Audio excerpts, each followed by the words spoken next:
प्राचीन मिस्र की सभ्यता के इस भाग में हम जानेंगे प्राचीन मिस्र के संस्कृति, प्रौद्योगिकी, चिकित्सा, गणित एवं उसके विरासत के बारे में।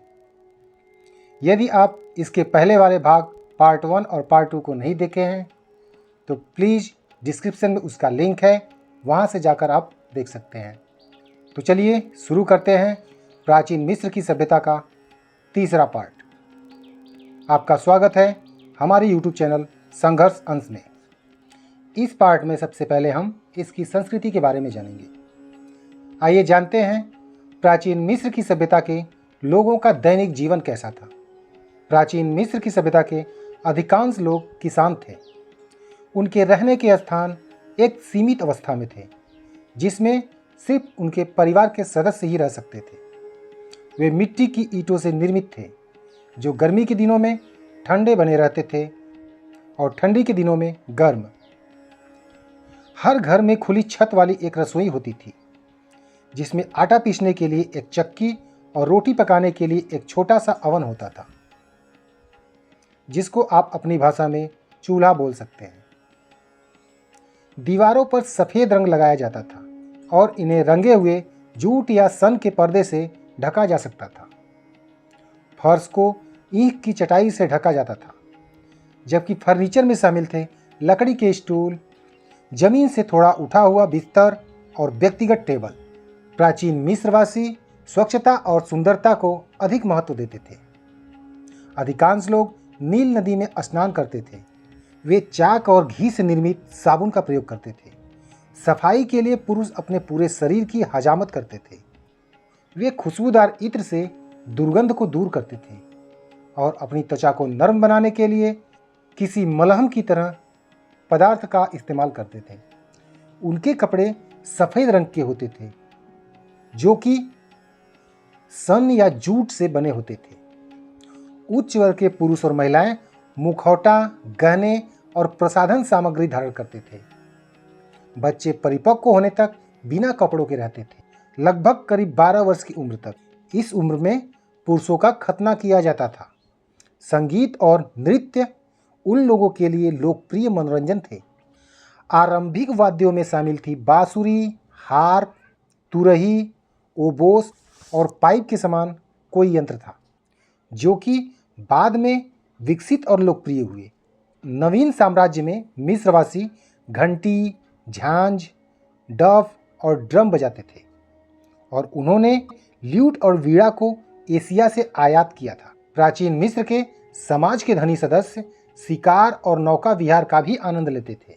प्राचीन मिस्र की वास्तुकला में दुनिया भर की कुछ सबसे प्रसिद्ध संरचनाएं शामिल हैं, जैसे गीजा के महान पिरामिड और थेब्स के मंदिर। न केवल धार्मिक और याद के लिए जाने जाते हैं, बल्कि शासक की शक्ति को पुनर्स्थापित करने के लिए भी किया जाता था। प्राचीन मिस्रवासी एक निपुण निर्माणकर्ता थे। साधारण परंतु प्रभावी उपकरणों और दर्शनीय उपकरणों का प्रयोग करके वास्तुकार बड़ी सटीकता और बड़ी शुद्धता से विशाल पत्थर की संरचनाएं बना सकते थे।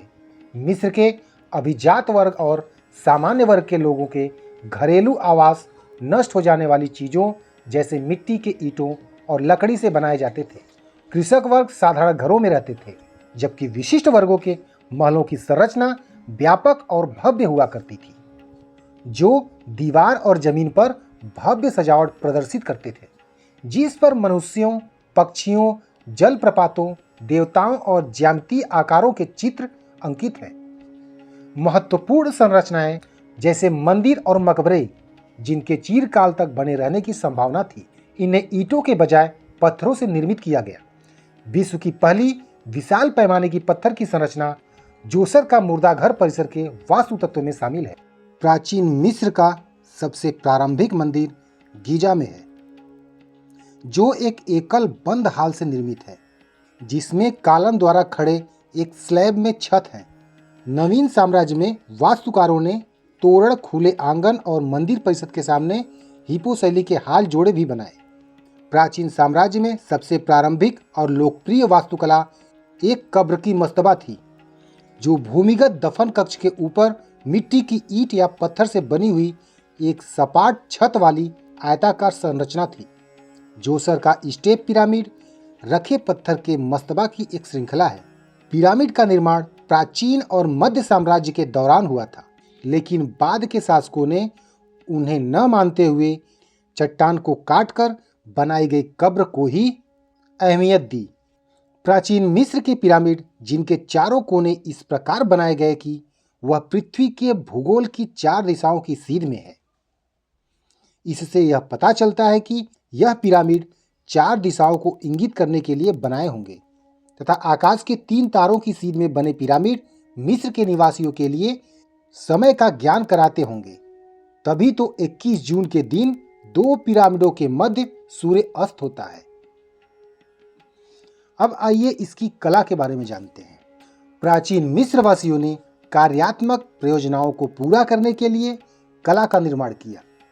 करीब 3500 वर्षों से अधिक तक कलाओं ने प्राचीन साम्राज्य के दौरान विकसित कलात्मक रूपों और प्रतिमा विज्ञान का अनुसरण किया, जिसमें उन्होंने एक सुव्यवस्थित सिद्धांतों का पालन किया जो विदेशी प्रभाव और आंतरिक परिवर्तन का विरोध करता था।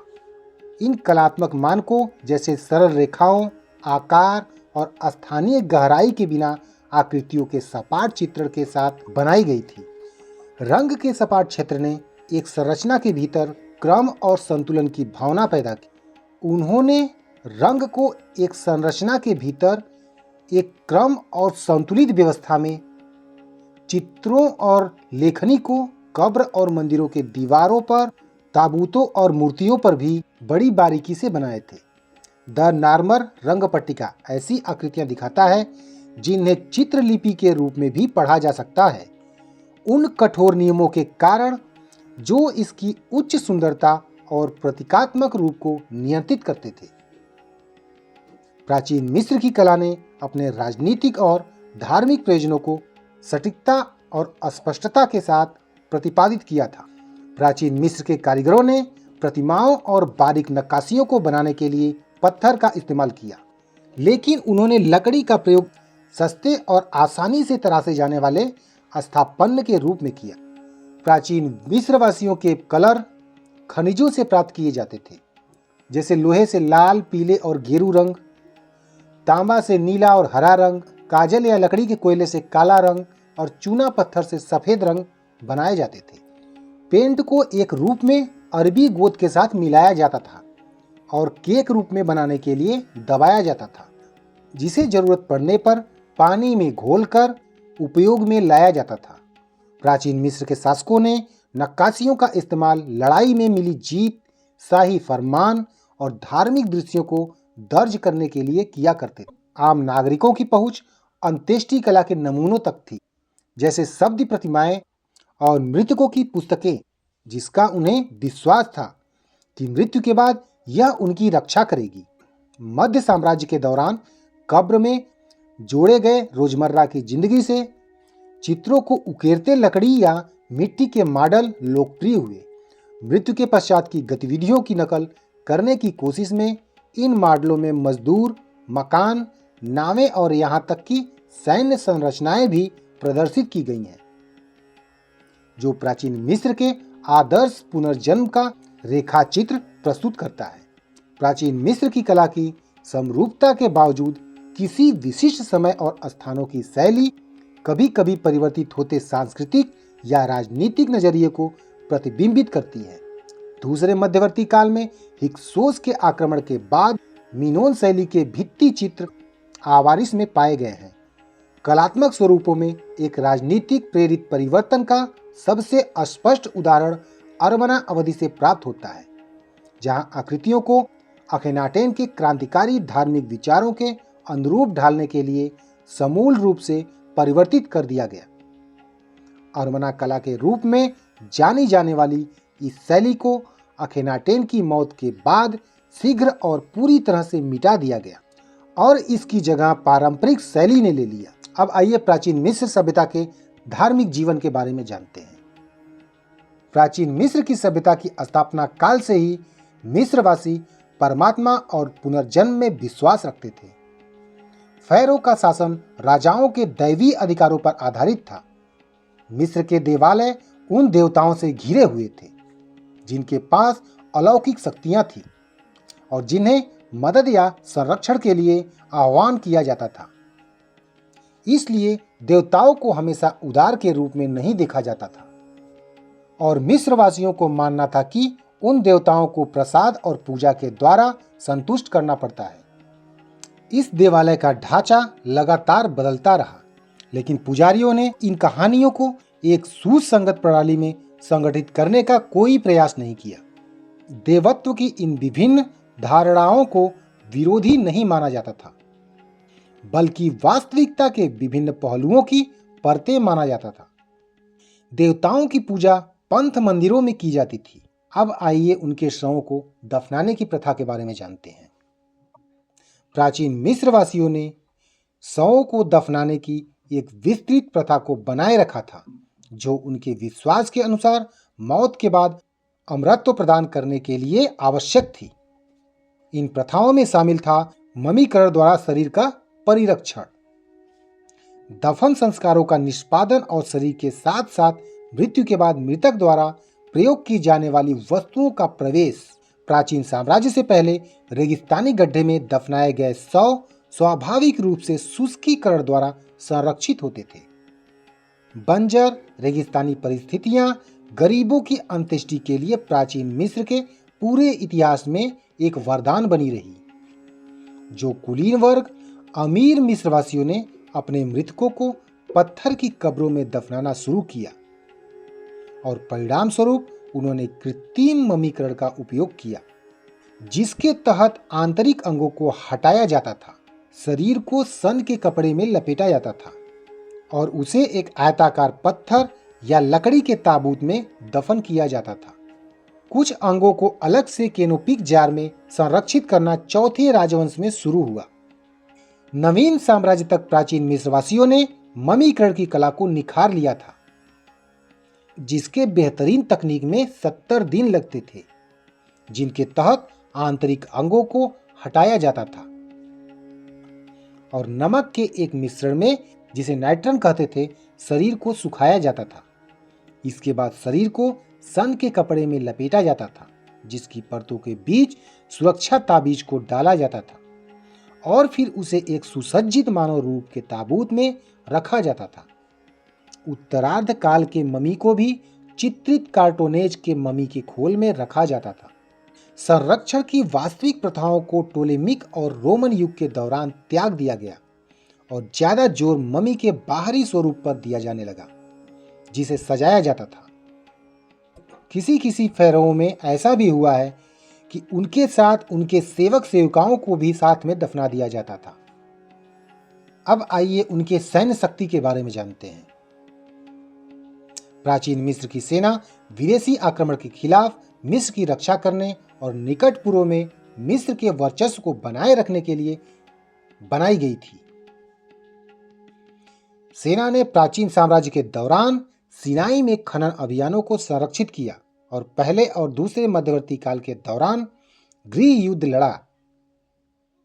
महत्वपूर्ण व्यापार मार्गों की किलेबंदी बनाए रखने के लिए सेनाओं को रखा गया, जैसा कि नूबिया के रास्ते में बोहेन शहर में पाया गया। सैन्य ठिकानों के रूप में भी किलों का निर्माण किया गया,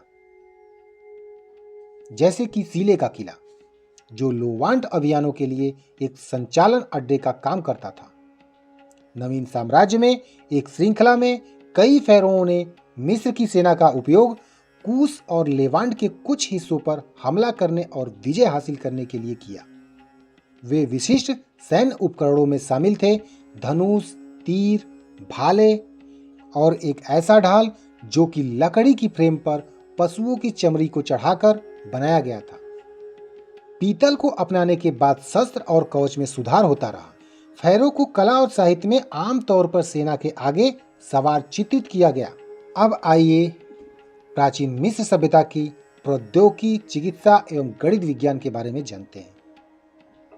प्राचीन साम्राज्य से पहले ही प्राचीन मिस्रवासियों ने कांच के समान एक पदार्थ विकसित किया, जिसे फायंस कहते हैं, जिसे एक कृत्रिम अर्ध कीमती पत्थर का एक प्रकार मानते थे।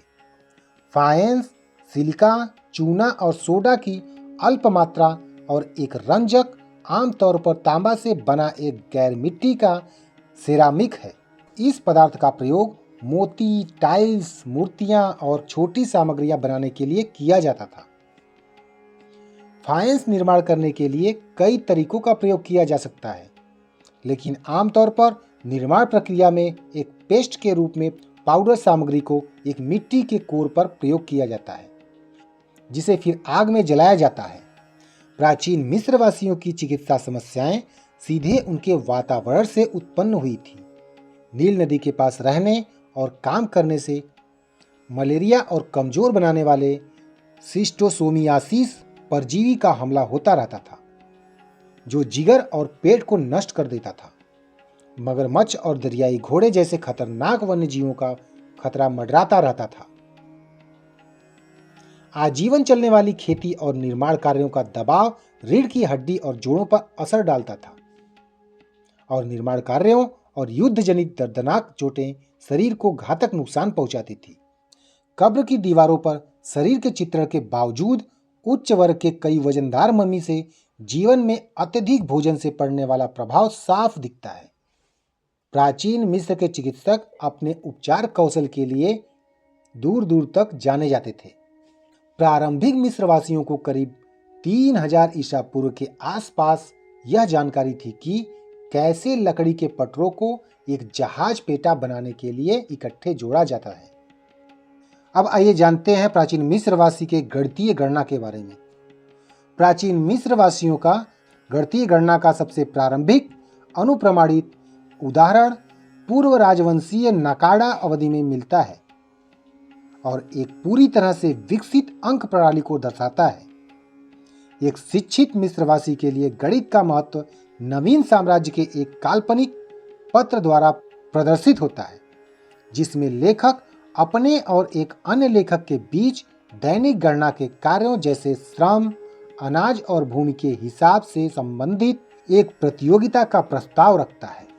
4 बुनियादी गणितीय संक्रियाओं को कर सकते थे: जोड़, घटाना, गुणा और विभाजन। अपूर्णांक का उपयोग बक्से और पिरामिड के परिमाण की गणना और यहाँ तक कि चक्र के तल क्षेत्रफल की गणना भी कर सकते थे।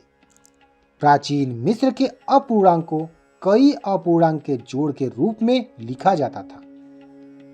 प्राचीन मिस्र के गणितज्ञों को पाइथागोरस प्रमेय के मूल सिद्धांतों की समझ थी। अब आइए प्राचीन मिस्र के विरासत के बारे में जानते हैं। प्राचीन मिस्र की संस्कृति और स्मारकों ने दुनिया भर के लिए एक स्थायी विरासत छोड़ी है। उदाहरण के लिए देवी इसिस का पंथ रोमन साम्राज्य में बहुत लोकप्रिय हुआ, जब ओबेलिस्क और अन्य अवशेषों को रोम ले आया गया।